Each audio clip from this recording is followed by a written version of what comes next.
Hi, welcome everyone to the Youth Peer Perspective podcast. Today we're going to discuss the topic of communication, more specifically communicating with purpose.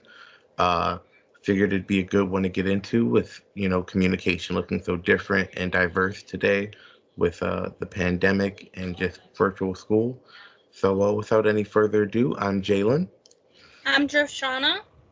And I am Josiah. I want to say again, thank you all so much for taking some time out of your busy day to join us for this little podcast. So, we have received questions from our last podcast pertaining about this topic of communication. And we're here just to ask each other a couple of questions. So, Jalen, the first question we have is for you. What problems have you had with communication? So that's a tricky one. Communication has been a bit difficult for me since I was younger. I did speech therapy from the time I was like 4 until seventh grade. So at first it was kind of articulation, being understood. And then as I grew up, I kind of had to work on understanding other people a little bit better so that I can really relate to who I'm talking to. Um, so yeah, I mean, it's a little bit tricky. I can understand really well, but that expression is a different story. So Joe, thinking about that, how do you feel you're most confident expressing yourself?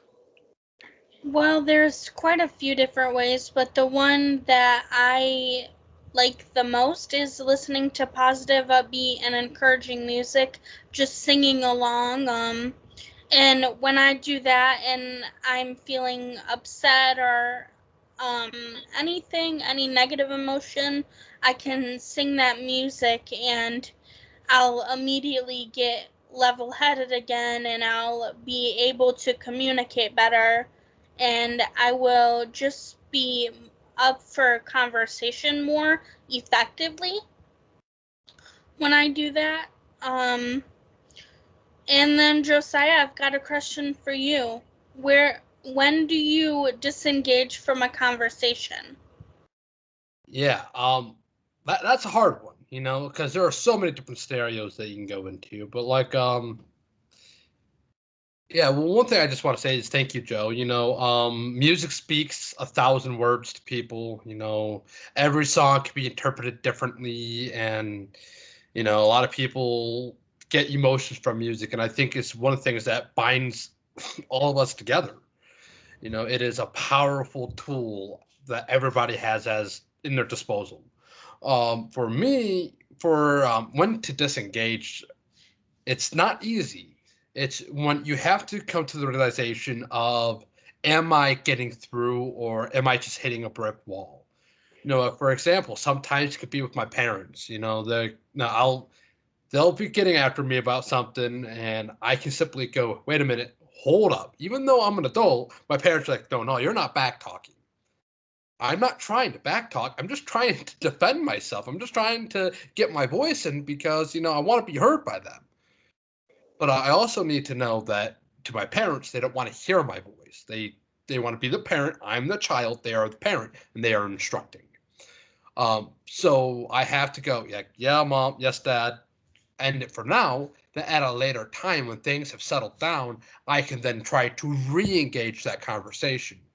But I have to know when both mindsets, because for me, if I lose composure, I'm losing that. I'm losing that argument. I'm losing that conversation because I'm no longer, if communication with that purpose, I am communicating off of my emotions, not of how I really do feel about a subject. So it's all about knowing yourself, knowing your triggers, and knowing how you can talk to somebody. Because if you can't talk pleasant to them, they're not going to talk pleasant to you. A phrase that I learned growing up is, what is it? A soft answer turns away wrath. So I try to, I haven't succeeded a lot, but I try to, when I'm dealing with somebody that's hostile, I soften my voice and I try to reason with them versus yelling. Because right there, when you're having that yelling match, nothing happens from there. You just get angrier and angrier, and you're no longer effectively communicating with each other. So it's when hostiles are high, if you feel yourself getting upset, walk away, leave the conversation for another time. I mean, so true. Yeah, I think for sure. I think everyone can kind of relate to that a little bit. I don't know anyone who handles being yelled at really well. Um, and yeah, for sure. I think that when you're trying to express yourself, everyone's opinion is valid, it's reasonable. And sometimes is it the right time or place to really share it?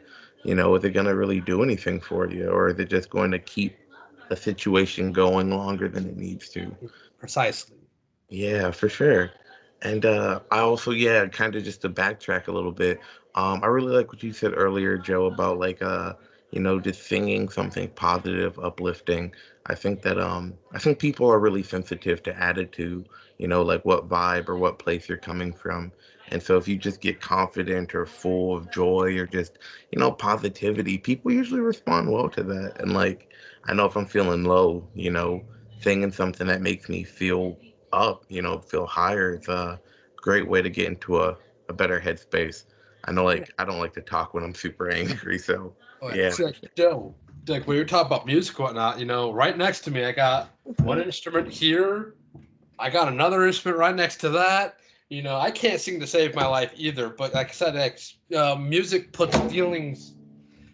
makes feelings there and make them noticeable. And it is a great coping mechanism for when you just need to get out of your mind for a bit and to settle yourself down so that you can communicate with effectiveness. yeah, Any last remarks, Joe? I just want to say thanks for watching, and we appreciate everyone who took the time out of their busy days to watch with us. yeah. Thanks, everyone. So, from what the plan is to have a webinar, I'm sure everyone listening has their own perspective that we'd love to hear. So please come share any feedback, any questions, any topics you'd like to hear in the future. I believe the webinar is on May 5th at 4 o'clock. So looking forward to seeing you all then. Thank you. Thank you so much. Thanks.